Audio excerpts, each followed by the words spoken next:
sudah ada narasumber kita atau pemateri kita.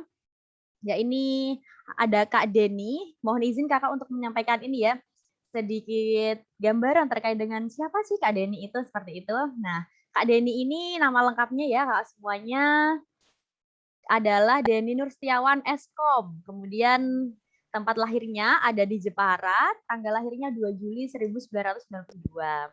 Nah, dan Kak Deni sekarang ini ya tempat tinggalnya ada di Kota Semarang. Kemudian Kak Deni ini pekerjaannya sebagai owner Kaktus Visual Studio. Nah, nanti bisa ditanyakan. Nah, Kak, sebenarnya Kaktus Visual Video itu apa? Seperti itu.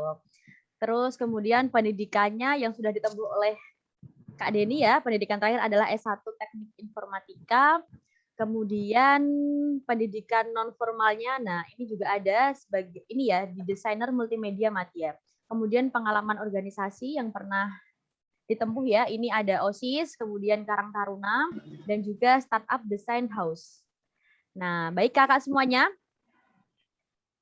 materi akan segera kita mulai. Nah, supaya nanti materinya berjalan dengan lancar dan sesuai dengan harapan kita semuanya, marilah kita berdoa menurut agama dan kepercayaan kita masing-masing.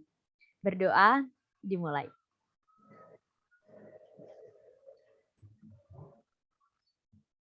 Berdoa selesai. Ya, baik. Kak Deni, sudah siap ya? Iya, kalau siap, silakan kakak semuanya disiapkan bukunya, silakan disiapkan alat tulisnya, silakan disiapkan apa lagi ya? Wah, disiapkan ini pikirannya semuanya untuk kita mengikuti ini dengan tenang dan juga dengan hati yang lapang seperti itu. Baik, waktu dan tempat, langsung saja saya persilahkan kepada Kak Deni. Monggo, Kak. Terima kasih. Assalamualaikum warahmatullahi wabarakatuh. Waalaikumsalam warahmatullahi wabarakatuh. Kabar semuanya ini sehat semuanya ya? Alhamdulillah. Alhamdulillah. Ya, saya di sini sebagai kalau narsum kayaknya terlalu tinggi deh. Kalau narsum terlalu tinggi, mungkin sebagai yang lebih awal terjun di bidang ini aja, orang yang lebih awal terjun. Mungkin dari teman-teman di sini banyak yang lebih jago dari saya. Sebenarnya yang harusnya ngisi itu adalah Pak Bambang dari Kemendikbud. Nah, kebetulan saya itu adalah salah satu timnya dari beberapa proyek beliau. Ya, kita mulai. Oke.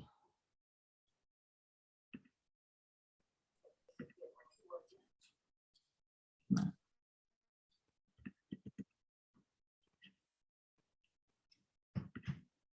Kelihatan?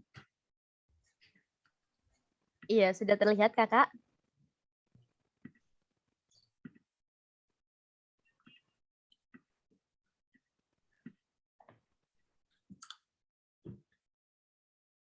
Oke, kita masuk pada materi pembuatan film pendek dari saya, Deni Nurstiawan.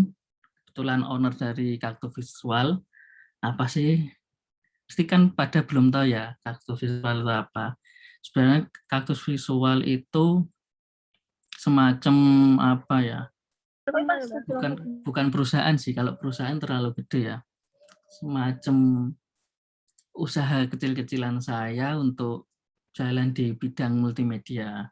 Untuk saat ini kebanyakan memang aku posisi di nge-handle project wedding, pre-wedding, segala macam. Tapi beberapa belakangan kemarin itu juga bikin apa ya, istilahnya video pembelajaran, tapi dibikin kayak seperti cerita pendek gitu. Ini semuanya kan Jawa Tengah ya, berarti ngomongku tak campur bahasa Jawa ya tidak apa-apa ya. Boleh, Kak. Soalnya kemarin kan kalau di Jakarta agak susah. Ngomong bahasa Jawa itu pada nggak ngerti. Iya, betul. Ya. Kalau penasaran, boleh sih di follow Instagramnya kaktus.visual. Nah,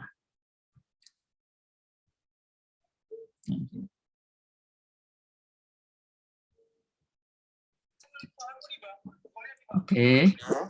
Setelah perkenalan kaktus, kita perkenalan dulu siapa sih Mas Denny itu. Nah, ini saya bikin profil dalam bentuk motion grafis. Bisa tidak diputar ini.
Ya, selain owner dari Kaktus Visual, sebenarnya saya punya pekerjaan tetap, pekerjaan yang ada penghasilan bulanan. Itu sebagai konten kreator di Diskominfo Kota Semarang. Saya adalah salah satu tim media sosial di sana. Saya profil saya dulu IPS dari SMA Negeri 1 Bangsri. Ada nggak di sini yang dari Bangsri? Kalau di list apa peserta sih tadi harusnya ada SMA Bangsri. Oke, masuk dalam tahap-tahap produksi film atau film pendek bisa.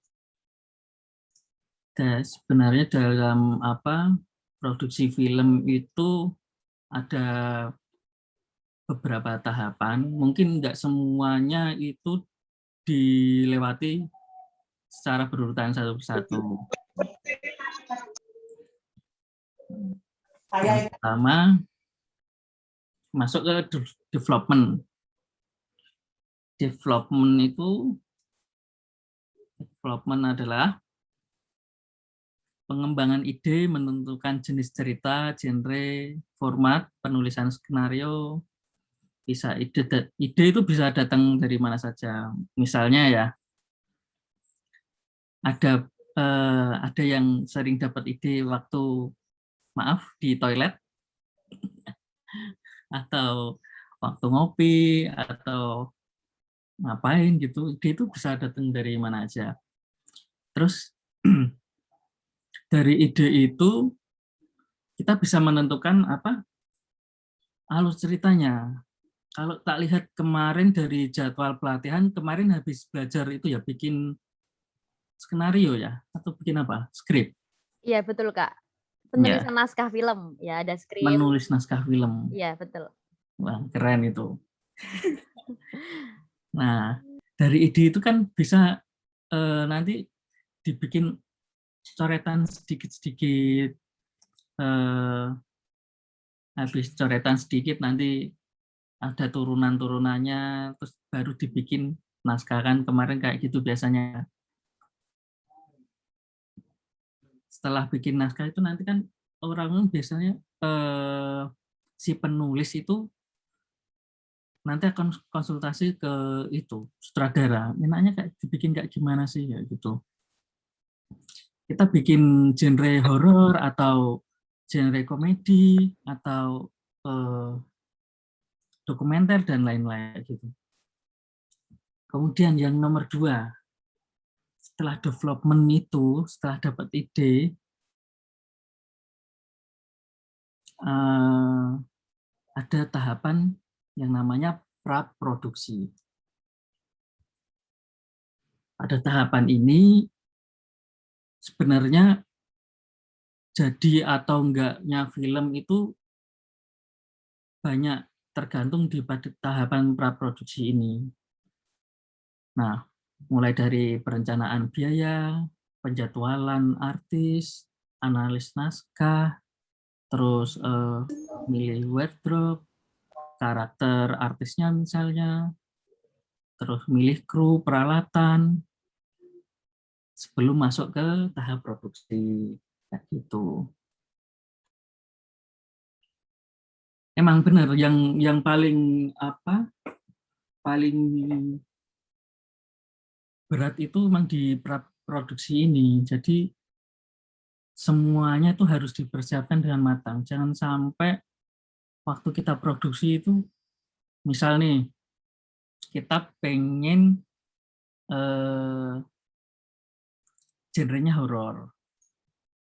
Terus di praproduksi kita nyari tempat malah yang warna-warni. Jadi kan kayaknya malah kayak komedi ya gitu. Selanjutnya, nah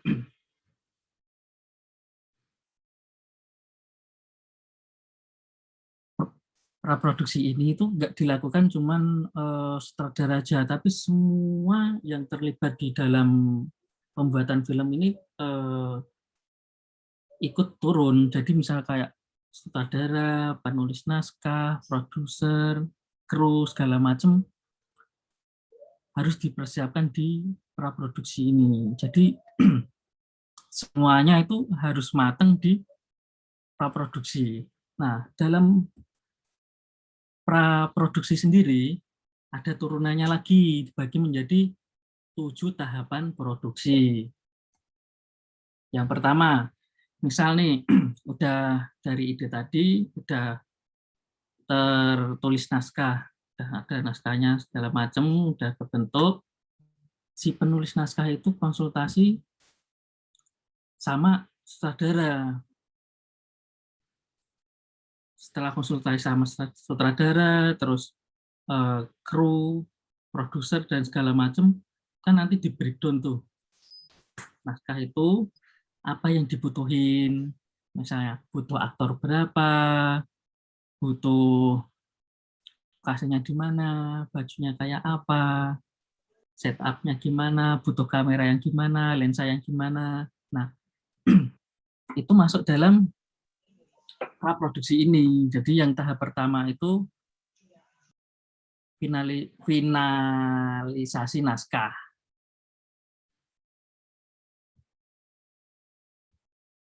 Nah, dari semuanya itu kan kalau sudah di breakdown nanti akan ketemu baju yang cocok, aktor yang pantas siapa, terus kalau udah ketemu semua, otomatis biaya produksi pun nanti akan kehitung. Misalnya satu scene itu butuh shoot berapa hari kayak gitu. Terus misalnya aktor ini perharinya berapa, jadi kita misal seminggu itu harus ngeluarin budget berapa gitu, nanti bisa kehitung di praproduksi ini. Selanjutnya, setelah final naskah, biasanya PH itu production house, mereka akan bikin storyboard dan shortlist. Gunanya apa? Gunanya untuk presentasi kepada pemilik dana atau investor biasanya. Nah, apa sih storyboard itu? Storyboard itu adalah papan cerita yang menyerupai komik di mana gambar-gambarnya berurutan. Merangkai cerita fungsinya memvisualkan naskah. Jadi naskah yang awalnya ketikan atau tulisan tangan itu nanti akan digambar sama yang namanya storyboard artis. Ada yang Semarang ada namanya storyboard artis. Jadi dari naskah itu seorang penulis datang ke itu storyboard artis, Mas, iki aku duwe cerita, tolong gawe gambar ceritanya ngene-ngene. Angle iki lokasinya kayak gini, nanti digambar dulu sama storyboard artis. Setelah gambar jadi, barulah diajukan ke investor atau produser. Kalau kalau nggak pakai gini gimana? Nah, begini, kalau nggak pakai storyboard, otomatis kan langsung produksi biasanya orang-orang. Kalau ada namanya produser, kalau ada storyboardnya dulu, mereka kan udah tahu ini mau dibikin nggak gimana. Jadi meminimalkan revisi dalam cerita kayak gitu. Nah, ini adalah contoh storyboard seseorang yang pesen makanan lewat aplikasi online, kemudian datanglah diantar sama ojek online, terus setelah dimakan, itu sakit perut dia. Sakit perut, bolak-balik ke kamar mandi, terus akhirnya telepon temennya, disarankan pergi ke klinik.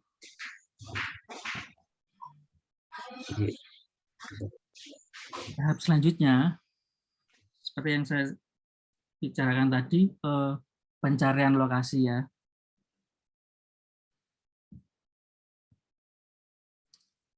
Dalam sebuah cerita, lokasi itu sangat menunjang, setup itu sangat menunjang isi cerita untuk disampaikan kepada penonton. Maka lokasi cerita itu sangat penting, jangan sampai salah.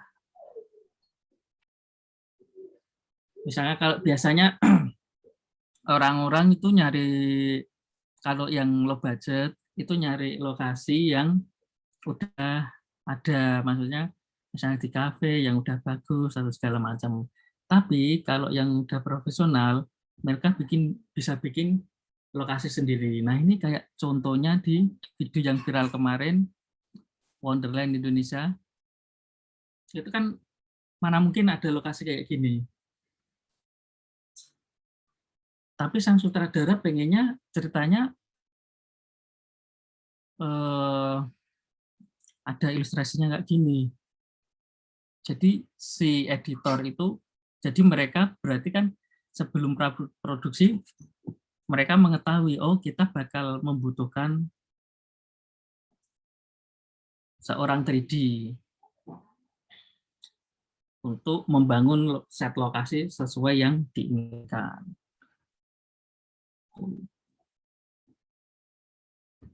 Nah, setelah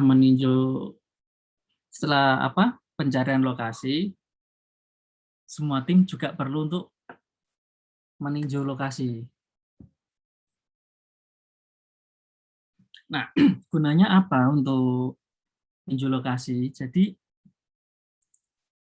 tim itu nanti akan menandai blocking pemain harus di sebelah mana, kameramennya sebelah mana, butuh lampu berapa watt, atau butuh apa lagi, butuh lensa kamera ukuran berapa, terus di lokasi itu cukup satu aktor atau mungkin bisa rame-rame kayak gitu. Nah, di sini sebenarnya paling asik sih, bisa sambil jalan-jalan untuk mengunjungi lokasi-lokasi. Nah, yang nomor 5, cepet ya, Cucu wis nomor 5 ya. Yang nomor 5 itu reading. Nah, dari semua dari naskah yang sudah sudah final tadi, sudah di ACC semua kru dan semua investor, reading ini sangat penting untuk para aktor. Jangan sampai gara-gara aktornya malas reading, yang seharusnya kita produksi 2 hari bisa molor jadi 1 minggu kayak gitu. Nah, Pengalaman saya, kalau bikin video pembelajaran itu, aktor semua harus, misal ya, H-3 itu syuting. Nah, sebelumnya itu sudah saya kasih naskahnya, biar mereka baca-baca dulu. Gitu. Jangan sampai karena malas reading, mereka nggak hafal naskah, terus produksi jadi molor, biaya membengkak jadinya nanti. Setelah baca naskah, fitting juga perlu, nomor 6. Nah, pencarian busana dalam film itu kan visual ya, jadi dilihat. Jadi pakaian cerita itu sangat menunjang alurnya cerita itu. Jadi misalnya genrenya religi kok masa pakaiannya pakaian apa ya? Misalnya religi Muslim. Nah, pakaiannya malah pakaian Buddha gitu kan kayak keliru kayak gitu. Nah, ini contoh kostum genre komedi. Wongnya kayak sangar, tapi nganggune pink. Jenggoten sore lah nganggune pink. Kan secara visual sebelum masuk cerita orang lihat aja udah kelihatan lucu.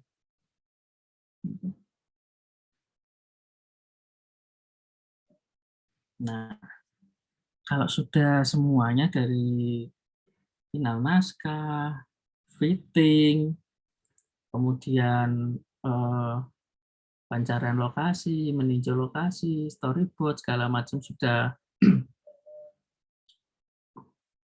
terlewati semua, terakhir perlu gladi. Nah, kenapa perlu gladi? Ya, syuting itu kan kayak kita dokumentasi acara panggung ya. Cuman kita yang bisa di-set, yang kurang bisa diulangi gitu kalau bikin film. Tapi kalau yang syuting acara atau event, nah itu yang gak susah. Di situ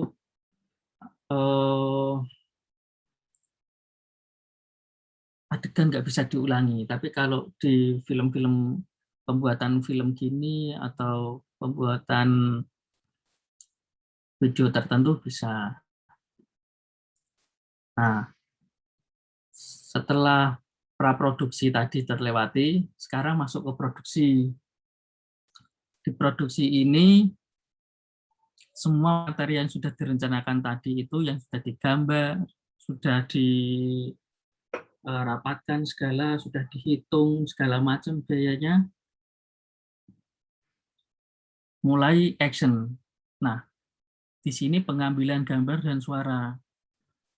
Hati-hati, jangan cuman fokus ke gambar aja, karena dalam film itu adalah audio visual. Banyak orang bikin film, tapi audionya nggak diperhatikan. Jadi gambarnya bagus, tapi suaranya gemersek. Padahal lebih baik itu suaranya yang bagus, tapi kameranya resolusinya agak rendah. Contohnya, kalau kalian nonton YouTube, mesti suaranya akan lebih bagus meskipun resolusinya turun. Nah, seperti itu. Kemudian, dalam ada beberapa jenis angle,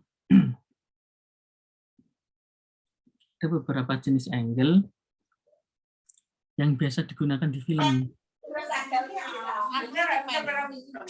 Yang pertama, bird eye view.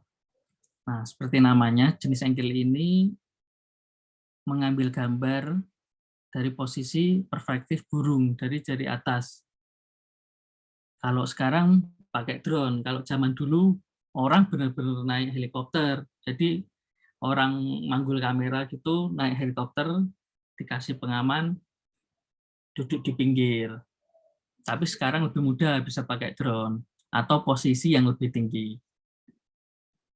Nah, selanjutnya kalian bisa pakai high angle.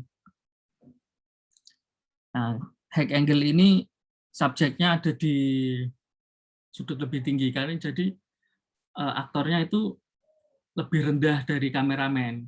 Jadi seolah-olah itu biasanya kalau kayak gini tuh untuk ngambil angle-angle yang aktornya seolah-olah terancam kayak gitu di bawah.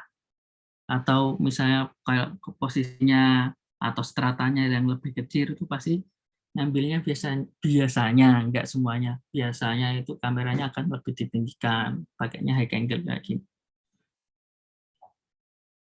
Kemudian ada eye level atau setara sama mata ini.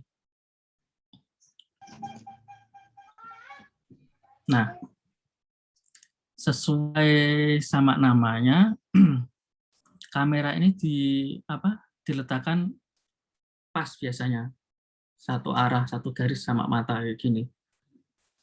Posisi ini sih netral, sering digunakan untuk beberapa angle kayak waktu ngomong, waktu ngobrol, atau waktu adegan lain-lain. Nah, kebalikan dari high angle ini, low angle. Kalau high angle tadi kan digunakan untuk biasanya orang-orang untuk ben aktor iki ketok terancam ning isor.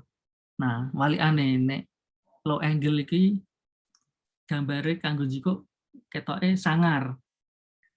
Posisinya lebih tinggi. Makanya kan diambil dari bawah. Nah, ini contohnya kayak Batman ini, nah ketoknya kan yang dhuwur.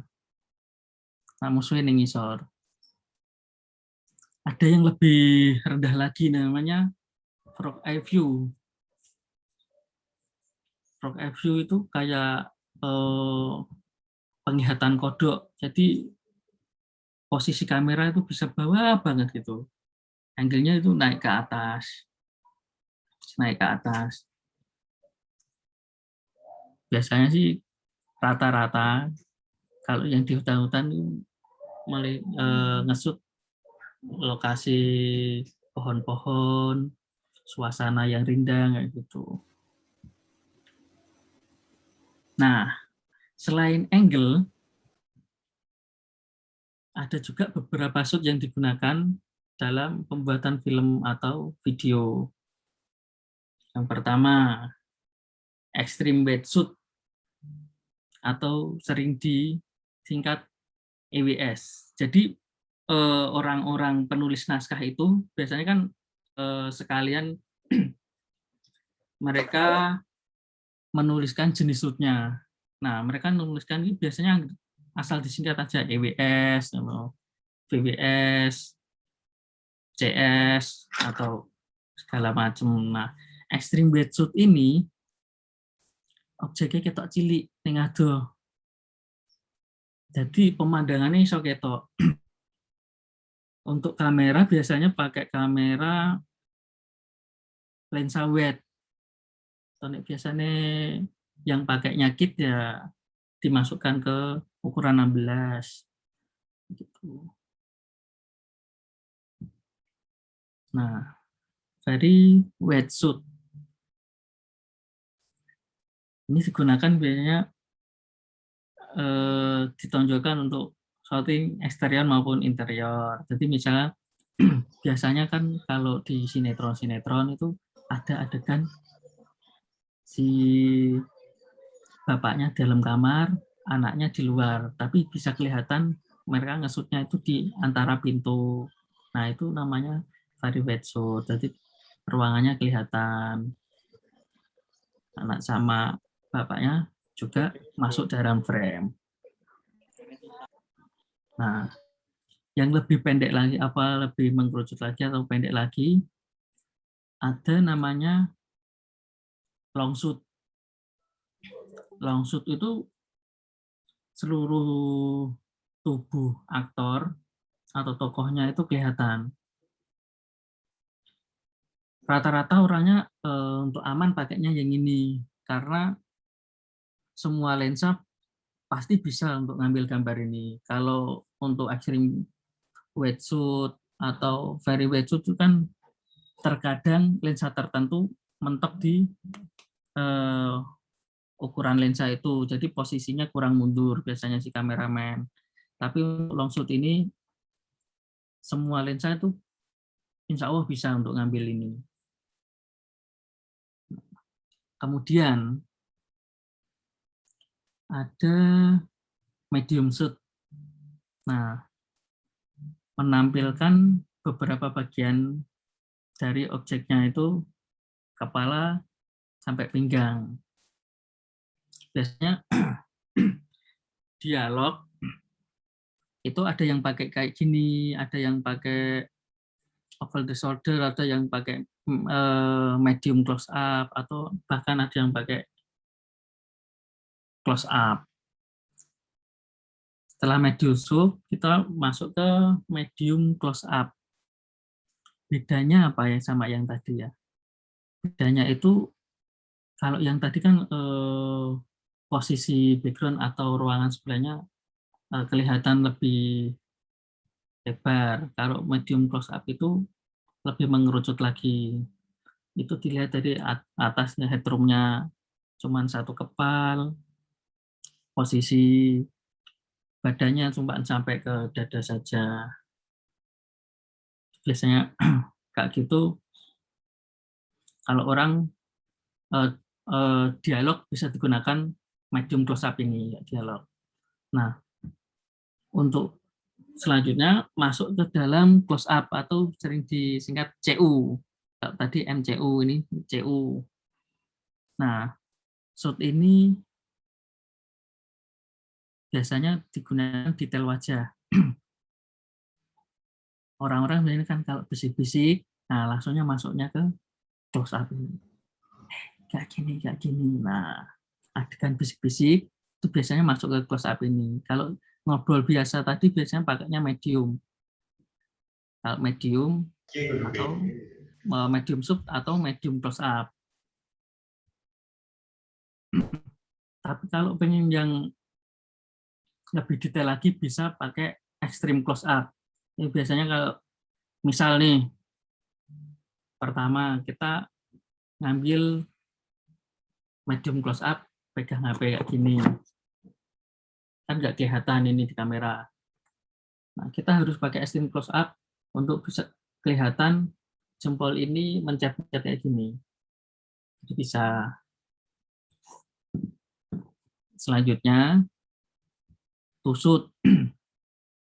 Ini sering dipakai kalau sekarang orang-orang yang bikin podcast ini pakainya tusut ini. Dalam satu frame ada dua objek yang saling berinteraksi. Nah, kemudian over the shoulder atau singkat OSS.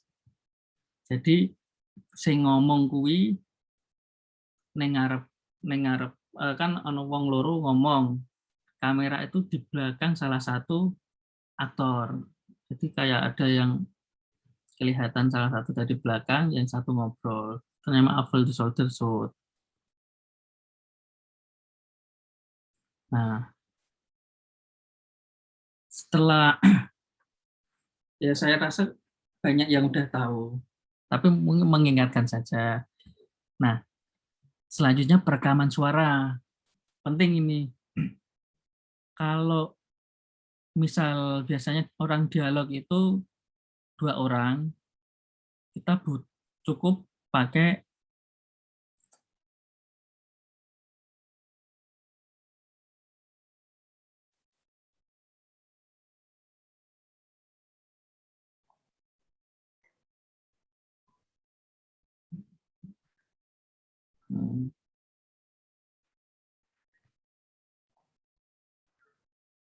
sampai mana tadi, nggak kedengeran? Iya, Kak. Tadi ke mute. Tadi sampai kalau percakapan lebih dari 2 orang. Atau cukup Oh 2 ya, orang ya? kalau percakapan lebih 2 orang, lebih baik pakai boom. Karena kalau boom itu kan ambien suara atau suara sekitar itu kedengaran semua. Tapi kalau pakai clip on nanti repot. Kalian harus pakai mixer. Misalnya ada 10 aktor harus berdialog. Berarti kan kalian harus menyiapkan 10 clip on. Tapi kalau kalian pakai boom mic, cukup pakai 1 aja. Nanti semuanya kedengeran gantian. Gitu. Atau mungkin ada yang namanya recordernya Zoom recorder. Itu bisa dipakai. Nah, selanjutnya yang nomor 4 itu ada setelah produksi ini, setelah pengambilan gambar selesai semuanya, finish, sutradara pirang bungkus, masuk pada tahap editing. Nah, tahap editing ini kontrol biasanya lebih banyak pada editor, tapi tetap yang pengambil keputusan adalah sutradara sama produser. Nah, dalam editing ini penataan suara, color grading, efek, segala macam. Tak lihat dari jadwal kemarin, nanti ada sesi sendiri ya untuk editing itu ya? Iya betul Kak, nanti ada sesi sendiri Nah, di besok. oh Seperti besok itu. ya. Ada beberapa aplikasi yang bisa digunakan seperti Adobe Premiere, Filmora, bahkan sekarang HP TikTok juga bisa buat ngedit. Nah, dari storyboard tadi, ini sudah jadi video.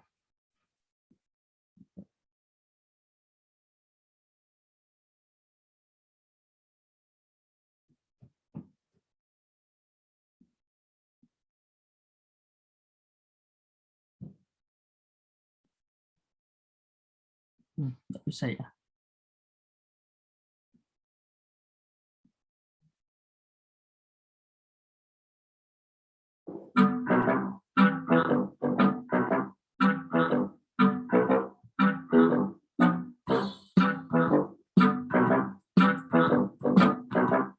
Mantap, pedesnya pas, masa kayak mercon nih.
Hai Gita, Halo Wir,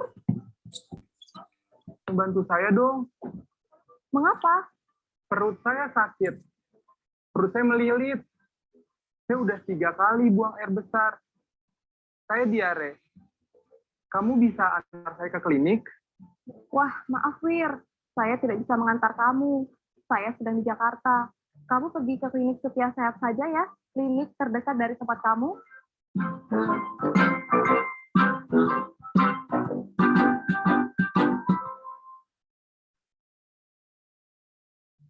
Nah, kayak gitu. Itu hasil dari storyboard tadi. Nah, permasalahannya biasanya kalau kita produksi, Mas, kameraku cuma satu, clip-onku cuma satu. Kalau kayak gitu gimana? Ini tadi pakai satu kamera sama satu clip-on. Kok nggak kelihatan apa ya? Nggak kelihatan terputus.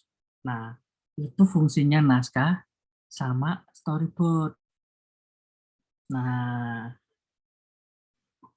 jadi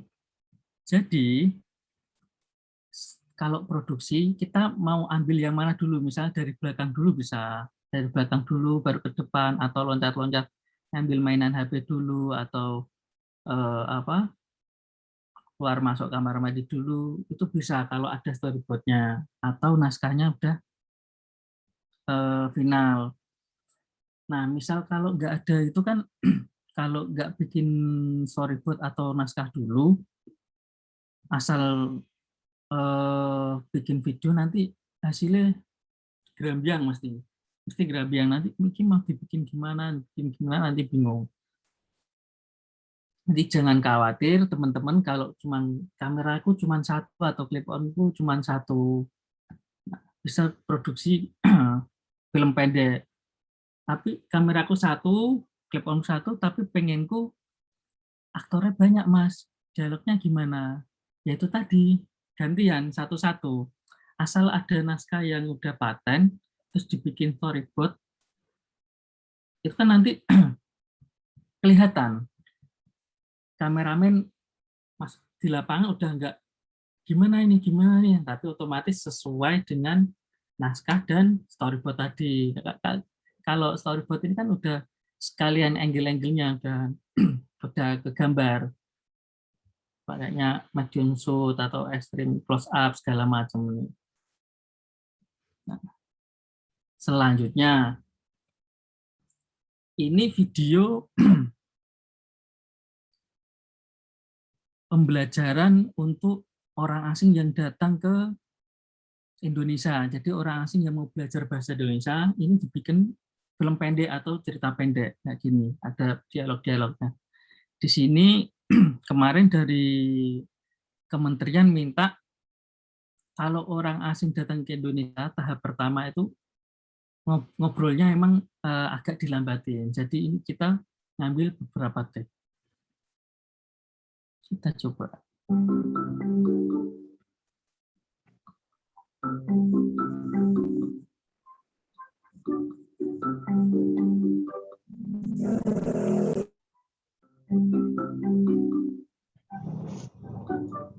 Halo Sobat Bipa, kita berjumpa lagi dalam siaran Bipa, Sahabatku Indonesia.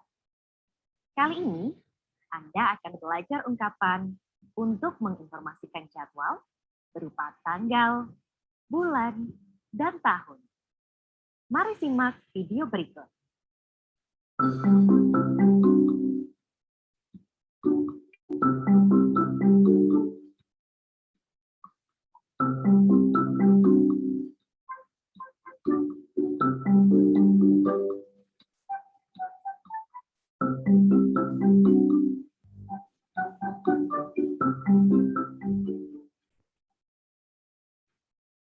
Saya Gema, saya adalah naradamping Ibu selama konferensi di Indonesia.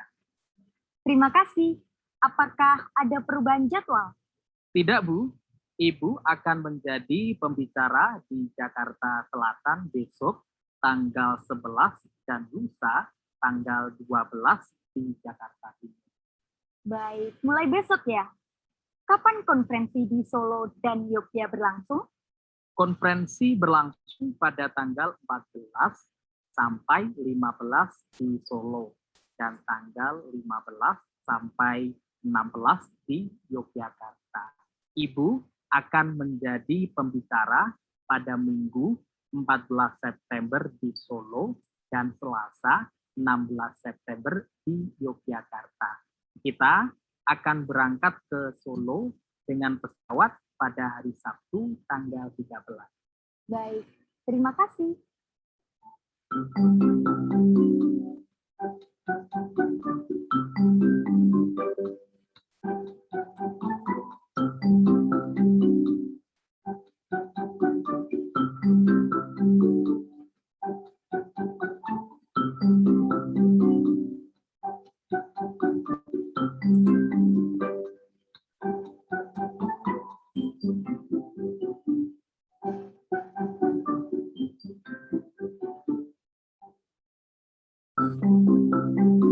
Sebenarnya videonya ini akan diulang 3 kali dengan tempo bicara Penjadwal.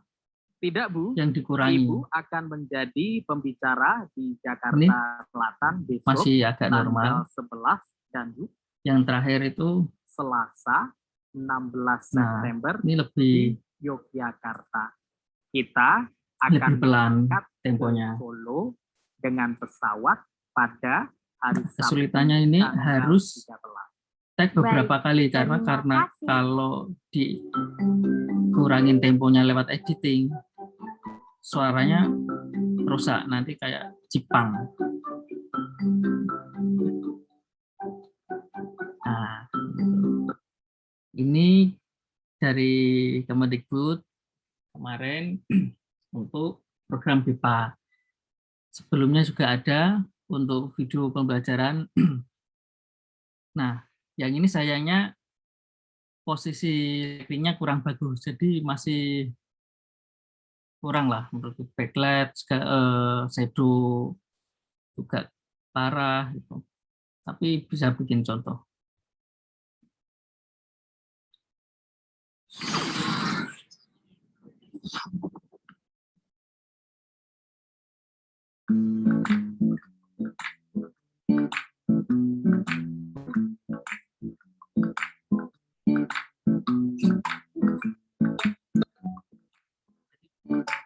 Bikin video pembelajaran tapi dibikin cerita dalam film.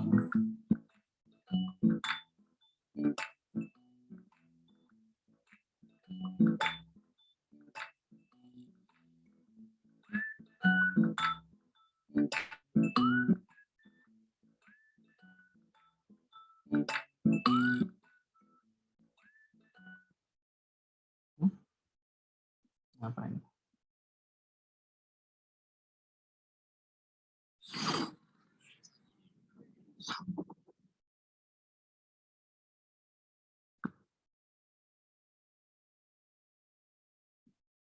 Oke, error.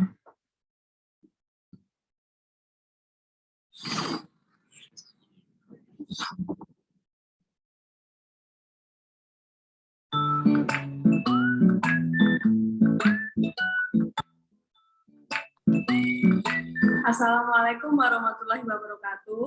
Waalaikumsalam warahmatullahi wabarakatuh. Bagaimana kabarnya anak-anak? Baik, Bu. Oke, kali ini kita akan mempelajari tentang searching. Nah, silakan gunakan komputer yang ada di hadapan kalian untuk mencari peripheral apa saja untuk mengedit video.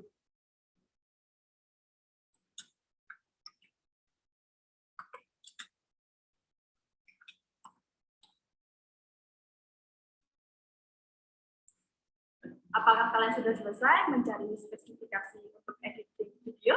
Sudah, Bu. Ya, lalu coba sebutkan. Spesifikasi komputer untuk pembuatan video peripheral adalah prosesor, VGA, RAM, dan hard disk. Ya, betul sekali. Sekarang kita harus mengetahui 4 peripheral tersebut, yaitu ada prosesor, kedua ada VGA, ketiga ada RAM, keempat ada hard disk. Nah, sekarang coba cari spesifikasi minimal dari peripheral tersebut.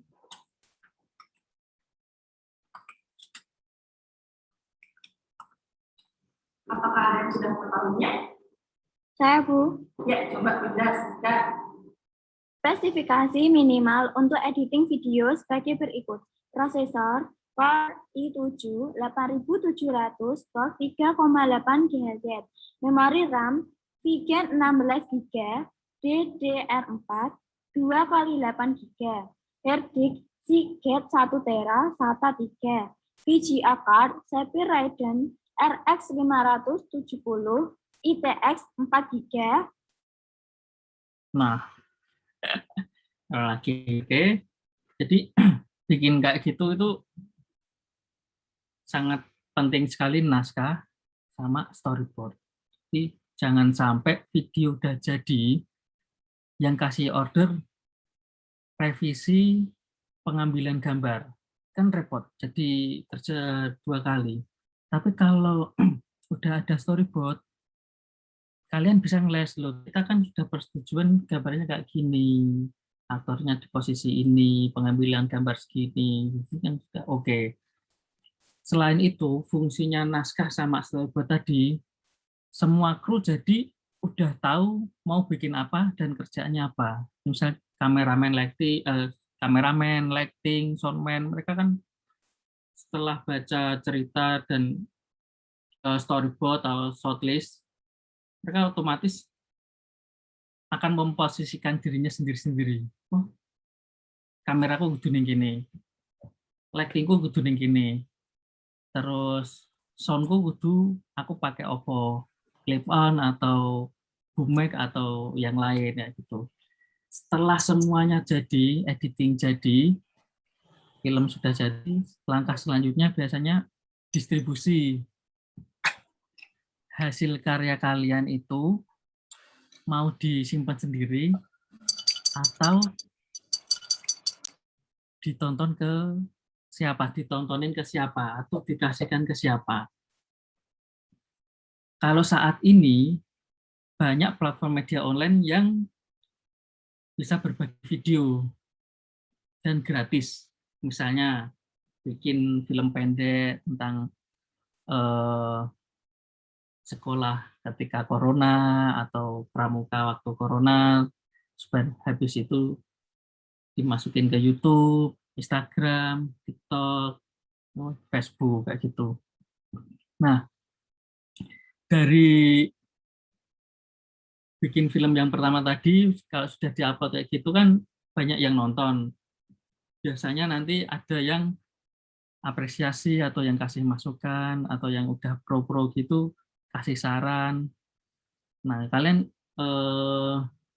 jangan itu, misalnya kalau ada kasih kok gambarnya gini, kurang gini, terus emosi kayak gitu. Jangan, lebih baik diambil dulu, dipelajari, oh bener ya, harusnya kita ambil gambarnya pakai angle yang ini, pakai teknik shoot yang kayak gini, gitu. Bisa sharing di media sosial. Oke, materiku kayaknya udah habis. Karena urusan saya. Apa? Ada Sepertinya yang mau tadi itu tanya? Kak, ke unmute otomatis. Iya. Nah, materi sudah habis. Misal kalau pengen sharing yang lebih lanjut bisa di follow Instagramnya. Saya pribadi Denny056. Kalau startupnya kaktus.visual. Ya, masih berapa menit nih? 40 menit lagi ya harusnya ya. Tapi udah habis. Oh, iya. Ya. Sudah selesai Kakak untuk ini sharing-sharingnya? Ya, baik. Oh, mau lihat satu video lagi ya? Oh, boleh Kakak. Boleh, sebelum ya? nanti kita lanjut ke sesi tanya jawab seperti itu ya. Oke.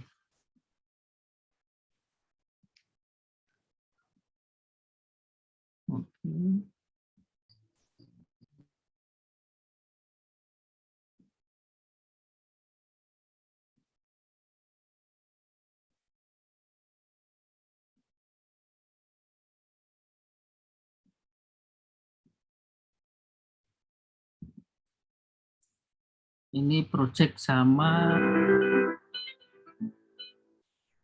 Dinas Kesehatan Kota Semarang. Ini ceritanya di Semarang punya fasilitas namanya Ambulan Hebat. Nah, kita disuruh bikin cerita, ada orang minta tolong ke petugas dan sampai ditolong lewat ambulan dan sampai ke rumah sakit secara gratis gitu. Jadi awalnya sama kayak tadi, development kita rame-rame nyari ide, kemudian bikin naskah, storyboard, produksi, praproduksi, dan Baik, nanti untuk ambulan kami distribusinya kirimkan ke ambulan motor terlebih dahulu dinas ya Kak. terkait. Ya, apabila nanti memang ada kondisi kegawat daruratan dan harus dirujuk ke rumah sakit, baru kami kirimkan untuk ambulan mobil kami. Baik. Baik ya Kak, terima kasih untuk informasinya. Selamat siang.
Selamat siang. Ya, dengan dokter itu. Ya, baik. Baik dok, akan segera kami kirimkan bantuan mobil ambulan ke lokasi. Mohon ditunggu dulu dok. Ya, terima kasih. Selamat siang.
Berkomitmen dengan penyediaan ambulan ini, begitu ada telepon dari masyarakat yang sakit atau butuh pertolongan dari dokter, maka ambulan itu.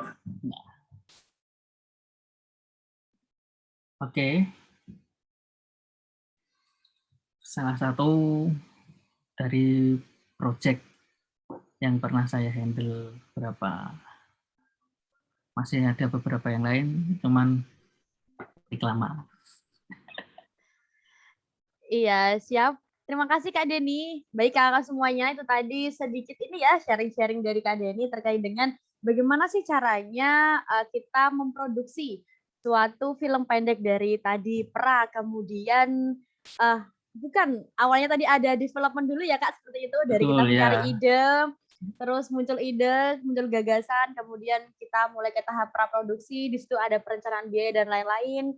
Kemudian masuk juga terkait dengan naskahnya seperti apa, seperti yang kemarin kakak sudah pelajari pembuatan naskahnya, kemudian lanjut ke produksi, dan diakhiri dengan pasca produksi dan juga distribusinya nanti seperti apa, seperti itu. Nah, terus tadi di akhir juga ini ya Kak, ditanyakan sedikit terkait dengan proyeknya Kak Deni, bersama dengan Dinas Kesehatan Kota Semarang, seperti itu ya Kak? Betul, ya. Iya, dan baik kakak semuanya, ini masih ada waktu beberapa menit lagi. Silahkan bagi kakak semuanya yang ingin menanyakan, silahkan bisa menggunakan fitur raise hand-nya. Langsung saja, apakah ada yang ingin ditanyakan? Terkait dengan bagaimana sih caranya kita memproduksi suatu film atau memproduksi suatu video seperti itu. Ya, ini ada satu kakak yang sudah raise hand. Ada Kak Ari Sungkono. Halo, Kak Ari. Ya, selamat sore kakak-kakak. Selamat Iya. siang menjelang sore. Siap, Saya siang dari- menjelang sore, Kak. Ya, saya dari Kuartal Salatiga. Kebetulan memang saya suka membuat konten-konten gitu ya, tapi konten sederhana Kak. Selama ini masih menggunakan smartphone karena itu yang paling mudah dibuat oleh anak-anak gitu ya, sama adik-adik. Nah, kemudian ini ada kegiatan seperti ini yang ingin saya tanyakan, bagaimana Kak ini untuk mengemas suatu produksi setelahnya untuk adik-adik menggunakan smartphone. Itu aja Kak, terima kasih. Ya, baiklah. Tadi pertanyaan seperti ini, Kak Deni. Bagaimana kita mengemas suatu produksi menggunakan handphone seperti itu untuk adik-adik? Nah, ini mau langsung dijawab atau kita tampung dulu, Kak Deni, seperti itu? Langsung dijawab aja ya, soalnya pelupa aku namanya. Siap. Ya. Langsung dijawab. Ya. Silahkan. Terima kasih Pak Ari.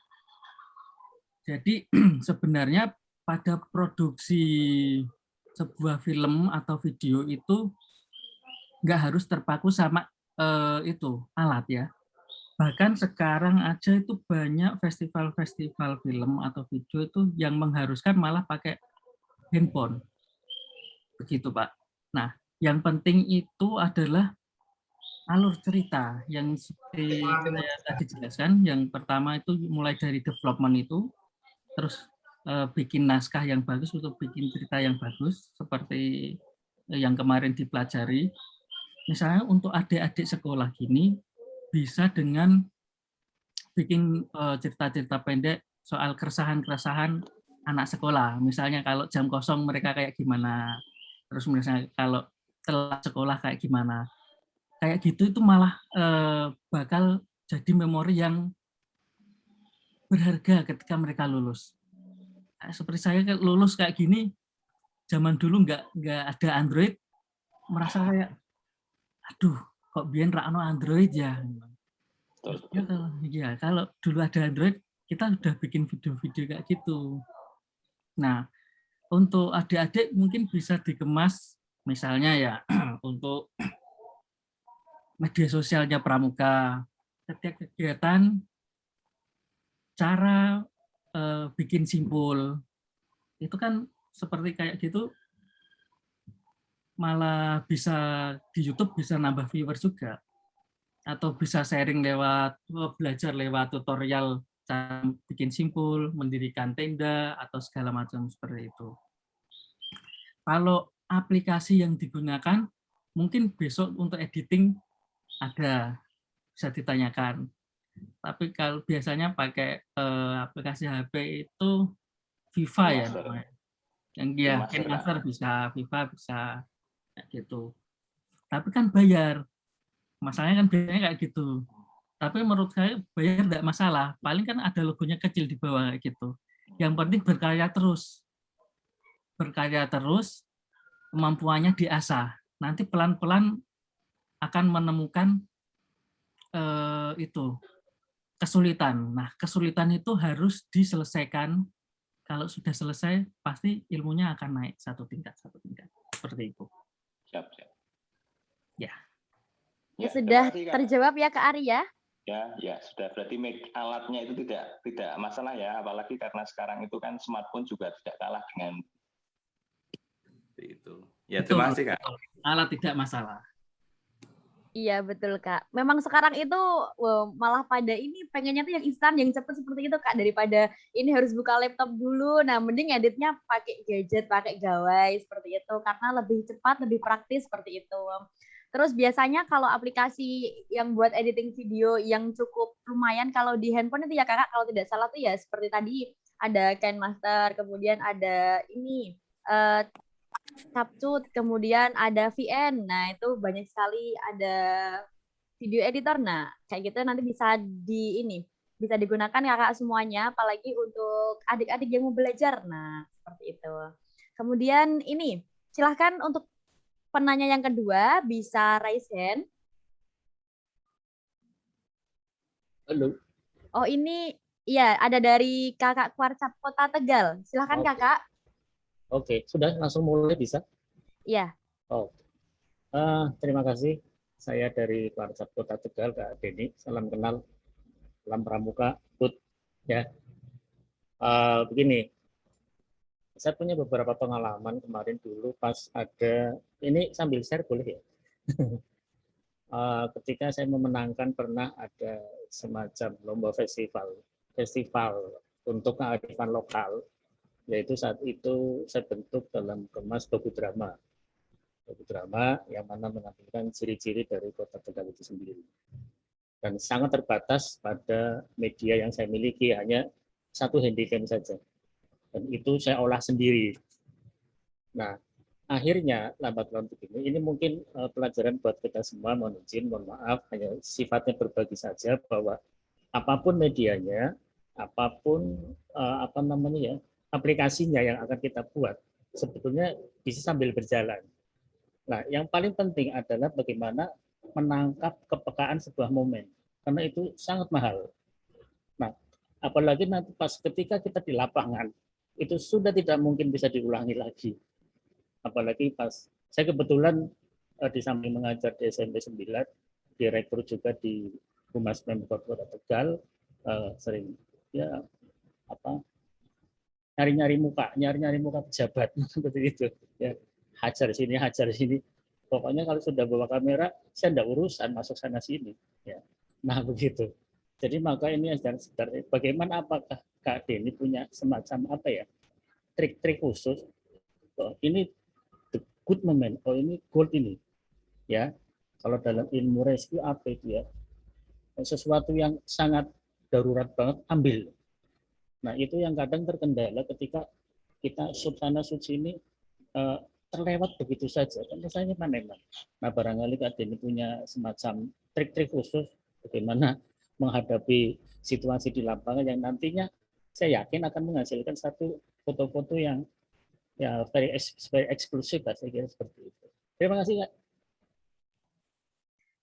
Ya, terima kasih Kakak dari Kwarcap Kota Tegal sudah bertanya. Monggo silakan Kak Denny, tips dan triksnya nih seperti apa ketika kita menghadapi di lapangan. Nah, terima kasih Pak. Kebetulan kan posisi saya itu kerja di Diskominfo Kota Semarang. Saya juga sering sekali atau emang tugas saya itu meliput kegiatan pejabat atau kegiatan acara-acara yang ada di Semarang. Nah, trik saya itu agar untuk dapat gambar yang maksimal, saya akan datang 1 jam sebelum acara dimulai. Nah, 1 jam acara sebelum dimulai itu, saya akan mengambil gambar sekitar lokasi, yang kiranya nanti saya akan memasukkan insert pada editing. Kalau acara kita udah mulai, kita kan nggak mungkin ngambil yang lain. Pasti objek yang ada di depan yang kita ambil. Nah, makanya sebelum itu kita ambil dulu footage-footage yang ada di sekitar yang kita butuhkan. Nah, untuk mencari momen apa yang bakal harus, atau misalnya memori kita terbatas, terus momen apa yang harus diambil, kita tanya dulu sama pemilik acara. Rundown acara itu penting. Kalau di film itu naskah sama storyboard tadi. Tapi kalau di event itu ada namanya rundown acara. Nah, dari rundown acara itu kita pasti nanti akan tahu, oh kita mengambil yang sebelah sini. Ini waktunya setelah ini, setelah ini, setelah ini. Nah, di situ kita akan pasti nanti dapat momen yang pas. Seperti itu. Oke. Ini sifatnya berbagi saja ya. Ya. Tapi terima kasih. Ya, terima kasih. Kak, mohon maaf namanya siapa Kakak dari Kakak Kwarcap Kota Tegal? Ya, nama saya Isa. Iya, terima kasih. Anculit Pak. Isa. Ya, Kota Tegal. Terima kasih Siap. Mbak. Iya, tadi sudah bagus ya terkait dengan sharing-sharing kakak seperti itu, dan memang betul kakak ketika kita mau action di lapangan itu memang yang paling utama itu kita harus tahu dulu kegiatannya nanti seperti apa. Nah, dan juga kita harus banyakin asetnya ya Kak Denny ya, kita banyakin Betul. asetnya, dan ketika pengambilan aset itu pun juga harus kita menyesuaikan dengan situasi dan kondisi yang pas seperti itu. Iya, apalagi kalau sudah meliput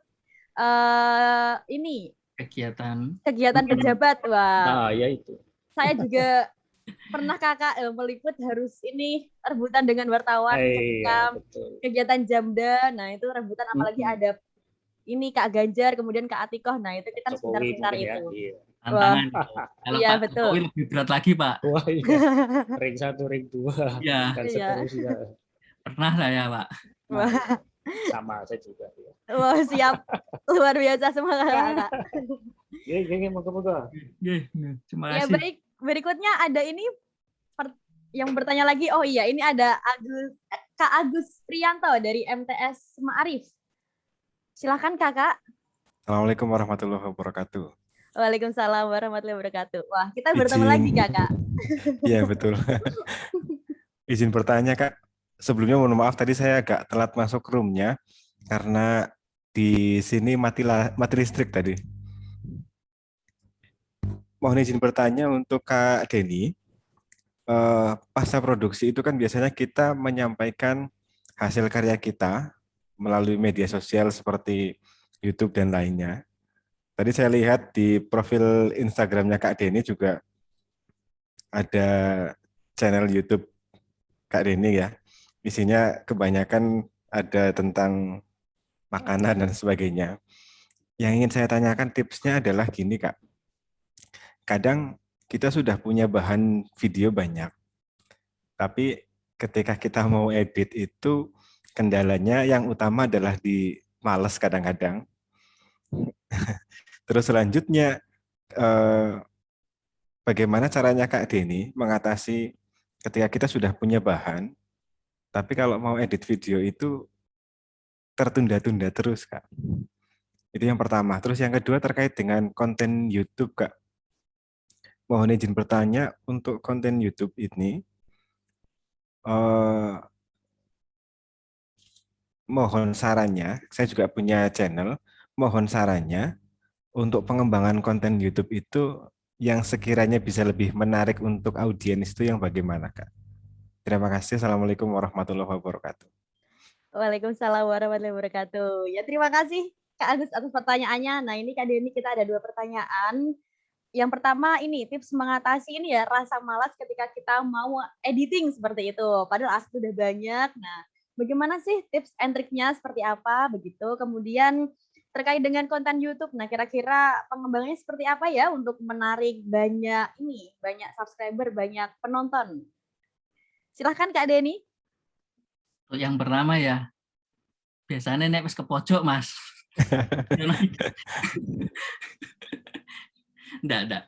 Jadi sebenarnya kalau itu kan selain liputan event ya, misalnya kalau pembuatan film atau video, kalau emang sudah ada naskahnya, sebenarnya kita tinggal nyusun, tinggal jahit. Mau males atau enggak ada feel-nya kurang kita, tinggal nyusun aja itu pasti jadi nanti. Kalau kayak gitu. Tapi kalau males itu emang agak berat sih gitu. Biasanya kalau saya biasanya untuk ngedit wedding aja nyari lagu itu sehari belum tentu bisa dapat lagu loh saya loh. Bahkan kadang seminggu pun baru bisa dapat lagu dan baru bisa ngedit. Kalau wedding itu kan biasa, kalau sinematik saya itu kan ngeditnya lagu dulu, gambarnya itu mengikuti lagu. Jadi kalau event atau film itu kan sudah ada patokannya ceritanya itu. Patokan ceritanya ya tadi storyboard sama naskah itu. Nah, untuk viewer YouTube, menurut ilmu yang kemarin saya dapat dari Kemenkominfo, kemarin saya ikut pelatihan, sebenarnya itu menarik atau tidaknya konten YouTube itu sebenarnya tergantung konsistensi upload. Jadi misalnya kita seminggu atau sehari upload satu, nanti lama-kelamaan pasti ada yang nonton. Dan juga jangan lupa di-share ke teman-temannya gitu, grup keluarga, grup kantor, atau segala macam. Menarik atau tidaknya, ide ya mungkin yang dicari ya. Kalau saran saya sih, jenengan suka apa, jangan mikir bakal ada yang nonton atau enggak, dibikin aja dulu. Nanti kalau pasti ada itu segmentasinya sendiri. Seperti itu. Yang penting konsisten upload dan konsisten bikin. Ya, itu aja. Betul. Kadang ada apa namanya? Misalkan punya channel YouTube itu sudah bahas satu tema atau mungkin satu bidang, kadang kita punya video lain kepengen disatukan di satu channel ya, Kak. Ya, itu yang susah. Susah menjaga konsistensi. Kalau saya punya ide lain, pasti saya bikin channel lagi yang lain. Atau bikin akun Instagram yang lain. Makanya kalau di profil Instagram saya, isinya traveling, makanan, sama satu lagi audiovisual. Sudah 3 itu di Instagram saya. Ya, siap. Terima kasih, Kak. Ya. Assalamualaikum. Waalaikumsalam. Waalaikumsalam. Sudah terjawab ya, Kak Agus. Nah, berikutnya Kakak sebelum kita tutup pada sesi kedua ini, apakah ada yang ingin ditanyakan lagi? Oh ini, mohon izin Kak Denny, ini di chatroom ada yang ini meminta tolong mohon izin Kakak, boleh dikasih liatin satu contoh sinematik nggak Kak seperti itu? Apakah ada contohnya Kak Denny? Sinematik ya? Iya. Oke.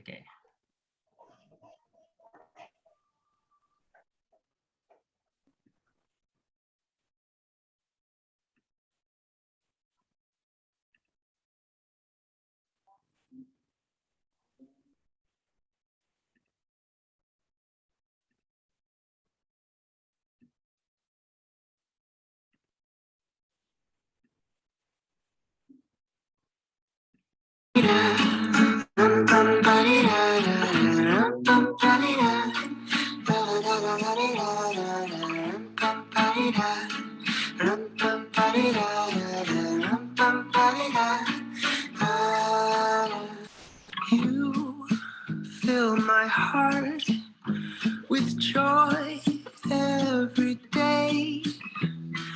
You make me smile more than words could ever say. You play my love like a Spanish guitar, clocking the streets that connect to my heart. Take my hand and let the music play. Rum pum pa-di-da, rum pum pa-di-da, rum pum pa-di-da. Oke, cukup? Iya, cukup. Kakak, mungkin bisa dijelaskan Kak tadi konsep dari sinematiknya itu seperti apa begitu supaya dari Kakak semuanya juga ada gambaran dan paham seperti itu. Oke. Sorry ya untuk buat adik-adik itu adegan dewasa ya. Jadi itu si klien pengen bernostalgia ketika dia bikin video sama calon suaminya atau calon istrinya, itu kan mereka ketemu waktu di sekolah SMP. Jadi mereka ingin bernostalgia seakan-akan waktu SMP udah direkam kayak gitu. Dan yang kedua, kostum yang kedua adalah ya mirip kayak Korea-Koreanan gitu mereka. Jadi konsepnya mereka pengen cerita pertemuan mereka itu dari sekolah sampai sudah dewasa. Jadi dibikin sinema kayak gitu. Kalau sinematik enaknya gambarnya kurang, kita bisa ulang. Tapi kalau event momen lewat, kita nggak bisa apa-apa. Gitu. Oke? Iya, terima kasih Kak Denny dan terima kasih juga untuk kakak semuanya. Wah, meskipun ini ya kita tadi udah dari pukul ini 1:30, kemudian sampai sekarang pukul 3. Nah ini masih tetap semangat ya semuanya. Kalau masih semangat silahkan untuk kakak semuanya bisa on kamera. Nah sebelum kita tutup, kita foto bersama terlebih dahulu. Silahkan kakak semuanya. Nah, kita on kamera. Wah, kalau seperti ini kan terlihat ya ganteng dan cantiknya. Meskipun tadi tidak tahu mendengarkan atau tidak, kemudian ditinggal kemana, seperti itu. Baik kakak semuanya, ini masih banyak sekali ini yang belum on kamera. Silahkan kakak semuanya. Saya tunggu untuk on kameranya ya. Baik, saya rasa cukup. Foto bersama. Langsung saja kita mulai, saya hitung 1 sampai 3, silahkan bergaya senyamannya kakak semuanya. Nah, dan tunjukkan ekspresi ganteng dan cantik kakak semuanya. Oke, saya hitung 1 sampai 3. 1, 2, 3. Lagi. 1, 2, 3. Kemudian lagi. Yuk. Kita foto yang terakhir dengan gaya apa ya? Gaya ini. Gaya tangan mengepal di depan. Samping. Ya, seperti itu betul. 1, 2, 3. Oke. Sudah kakak semuanya untuk materi kedua pada pelatihan film edukasi. Ya. Sudah sampai seperti ini begitu. Dan nanti silahkan kakak semuanya melanjutkan ke materi ketiganya, nanti kurang lebih akan dimulai pada pukul ini ya, 15.30. Dan mungkin ini dari Kak Denny ada closing statement sebelum kita tutup kakak. Ya, buat teman-teman yang mau mulai di bidang multimedia atau audiovisual, jangan terpaku kepada alat. Yang penting selalu mencoba, kembangkan ide, kembangkan ilmu. Kalau ada kesulitan, pecahkan. Nanti pasti ilmunya akan nambah tahap bertahap. Oke, maju terus. Iya, maju terus pantang mundur seperti kakak. Ya, kemudian pada intinya ketika kita membuat suatu karya, film atau video itu yang terpenting adalah kita harus punya naskah dan juga storyboardnya ya kakak. Supaya nanti ketika editing atau apapun, nah kita tidak malas, kemudian kita termotivasi dan itu akan memudahkan kita dalam berkarya, seperti itu. Dan saya, Anissa Nur Afifah, yang pada materi kedua ini, dalam pembuatan film pendek yang sudah menemani kakak semuanya, memoderatori dari siang menjelang sore ini, saya mohon maaf apabila dalam saya memandu acara ini terdapat kekurangan, kesalahan, dan lain sebagainya, saya mohon maaf. Dan cukup sekian materi kedua kita. Dan terima kasih kakak. Sampai ketemu lagi di materi yang ketiga. Sampai jumpa dan salam pramuka. Wassalamualaikum warahmatullahi wabarakatuh. Waalaikumsalam warahmatullahi wabarakatuh. Waalaikumsalam warahmatullahi wabarakatuh. Waalaikumsalam warahmatullahi wabarakatuh.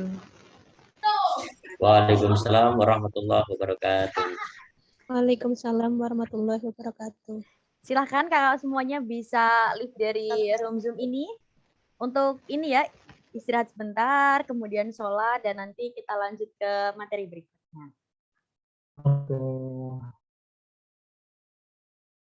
Baik, Kak.